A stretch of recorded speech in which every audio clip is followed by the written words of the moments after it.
Alright, what is up everybody? Welcome back to the channel. My name is Chris and today I'm back with another video here. Unfortunately, a 3-2 loss for the Flyers tonight. Frustrating one, right? I mean, I know this probably falls into the category of like there's going to be a lot of games like this throughout the season type loss. Where you kind of battle with the opponent for most of the game. You have a couple not great periods, but you're still, in the game in some sort of fashion. And, to me, the biggest thing in this game, power play. The fact that you go 0 for 5 on the power play and multiple chances to take a lead, get yourself, in the game, give yourself a 2-goal cushion. Just don't do it, and that's to me that's the biggest thing from this game. It's not the third period. It's not the first 40 minutes. It's the fact that you went over 5 on the power play. You had multiple chances to add to the game, or add to the lead, I should say, and you don't do it. You only take one penalty the entire game, and Carolina scores on it. You go over 5.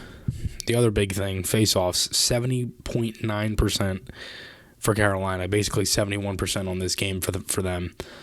Not good. Not good in the draws tonight. Got absolutely murdered in face-offs. As for the box score, it was pretty even after that.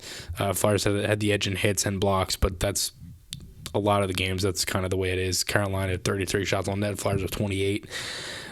Mentioned in Flyers warm-up today with Bill Meltzer that the Flyers... a little bit of a different lineup. Tippett with Couturier and Atkinson, Farabee with Cates and Brink, Konechny with Frost and Forrester, Delorier with Lawton and Hathaway. I really like these lines. I think it's a lot of, really clean lines with a good setup and really just a good mix. I mean, a lot of, playmakers are with playmakers. You got some shooters involved. Like, it's a good lineup on paper. It's a really good setup. But I didn't think the Flyers played bad tonight. I mean, first period, for the first 15 minutes or so, not great. You're down 1-0. You get the goal from Tippett. Juices are kind of flowing. The fourth line had their best shift probably since the preseason, to be honest, and that's without Ryan Poehling. They ended up scoring there to make it 2-1. It's like, okay. And then second period, you had, I think ebbed and flowed. I thought the Flyers had their chances. I thought they did a solid job of, weathering the storm a little bit for Carolina because they had chances to it. And Carolina is just, they're one of the teams that I hate playing and I hate watching them play because it's just, it's so annoying to me how good they are. Like, I want the Flyers to be that way. You know what I mean? And it's nothing against Carolina. It's just, it's so aggravating to me because that's the model I want the Flyers to be. Like that aggressive dump and chase team, retrieves the puck, speedy, can score, good on the power play, good everything. Like they got a good coach, they're marketable, all that stuff. I mean, I went to the game last year there. Carolina is such a good venue to see a game. I mean, it's like I want the Flyers to be that again. And it sucks. It really does. I mean, where the Flyers are at least in my life. I mean, the Flyers haven't been great, so. That's all kind of part of it too, I guess. But, again, Morgan Frost comes in this game, who he's on the board here, as you see. Obviously, I have Tara Vinen and Freddie Anderson. I thought was great. It was kind of hard for me to pick at really anyone else for the Flyers. I thought Frost was one of the best guys tonight. That's not because I'm a Frost guy. It's not anything. I thought he was good. He comes back. Thought he was a more energetic guy, and that's, understandable, right? He hasn't played in, 2 weeks? Essentially. So that was kind of how it was for Frost there. As for first period, Nason would score early. I thought Hart could have had that one. It was kind of a breakdown in front. Flyers couldn't really get much going on early. They get a power play, did nothing with it. All Carolina, and then Tippett scores. 1-1. Nice chip there from Couturier, who's had underratedly a really good season for Coots so far. I mean, like, so many little things. Coots he's not the fastest guy. He's not a guy that can, he's not a burner or anything like that, but he's just so smart defensively, and he's a really good start to the season. I mean, he's playing again, coming off the injury and everything. He's got 8 points in 9 games. He's +1, 2 goals, 6 assists. Again in 9 games, like I mentioned, and he's on a 3-game point streak as well for Coots. He's at a really good start to the season. I just think the one thing that I've noticed so well with him is just like, again, the little. It's the little things like that pass, the chip pass to Tippett. He said so many little like unique plays that he makes that are just the effort, and I think it's honestly because we haven't seen him. Like you miss it because he hasn't been in the lineup for such a long time, right? And after that, the Flyers get a really good shift from their fourth line. Again, like I mentioned, one of their best in a while. Had 2 big chances, some hits, great shift. Laurier had a couple hits, and then they ended up getting the goal from Hathaway, who was pumped. I love to see that. Again, really, really good 6-7 final minutes there. And then early in the second, D'Angelo had a chance for the Canes. There was a hand pass call. Tippett had a wraparound chance before that. Drury would score to tie the game at 2 early, and it's one of those plays where it's like the fourth line's hemmed in your own zone. No one picks up Drury in front of the net. You are kind of let him slip behind him. Slam dunk, and it was 2-2. No goal called offside. But it's one of those ones where it's like that's a very avoidable play. Thankfully, it was offside, and you also had a really nice play from the video coach, Adam Patterson. But you have to. That play can't happen. Like I like the fourth line. I thought the fourth line had a good game tonight. But it's like little things like that. They had the one shift, and then they give up a goal like that, even though it doesn't count. Flyers get a power play. Atkinson draws a trip. Brink had a shot that went high and wide, and then they did nothing else. Carolina gets a power play 2-2. Bunting scores. It was they said it was weird. The broadcast, and it seemed like everybody on Twitter was making it like the puck just magically went to Bunting. If you watch it from the other angle, Nason passes it to him. And I thought Nason had a good game tonight for the Canes. He had the goal, the primary assist on this one. This is one I thought Hart could have had too, unfortunately.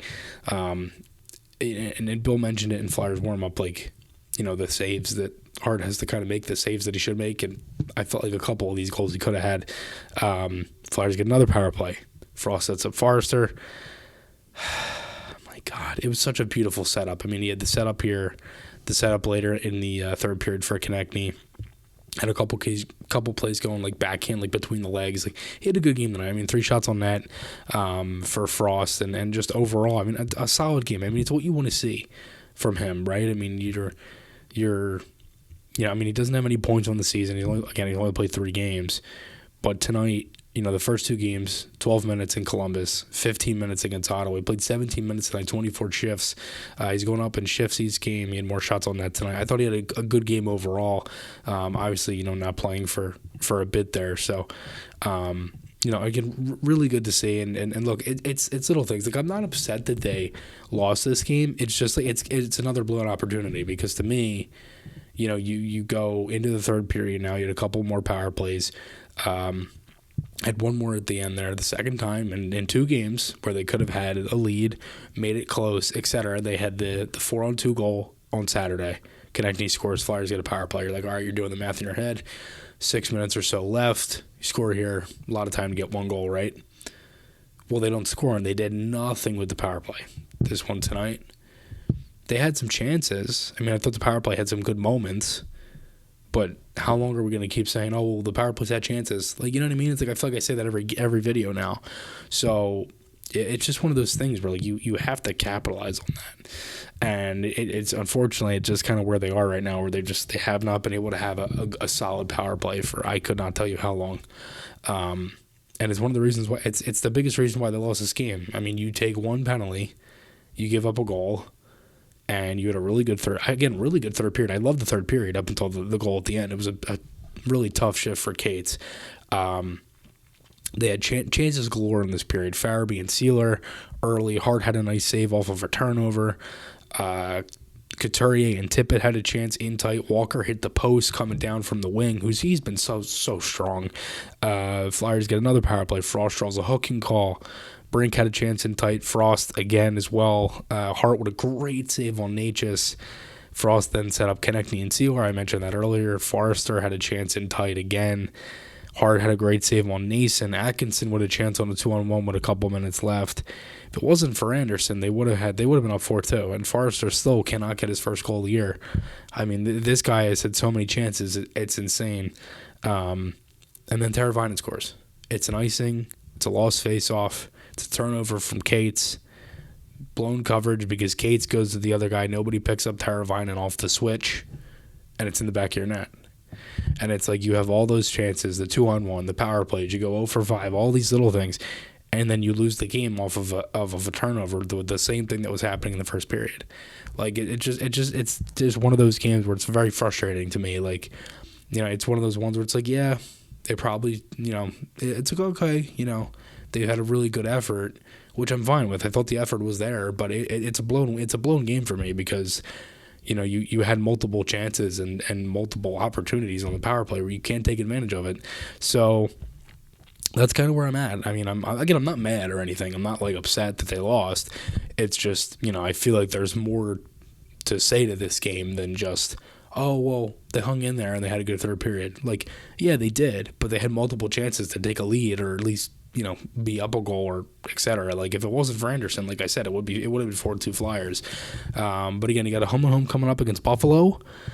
You got Wednesday at 7 at home. That's the end of this little 4-game homestand. Then Friday night, you're in Buffalo. Got a watch party for that one. Fourth watch party of the season. That'll be really fun. The first of 3 for November. We have one for this Friday, like I mentioned, on the 3rd. November 11th against the Kings, and then November 24th against the Rangers. Should be a lot of fun. Stay tuned for that. I'm going to be posting those links pretty soon. Again, Flyers Sabres watch party this Friday night. Should be a good one. And yeah, I mean, thanks everybody again, as always, for all the support. Seriously, the channel's been doing really good recently. So seriously, thanks so much for all the support as always. And yeah, my name is Chris, and I will talk to you guys all again soon.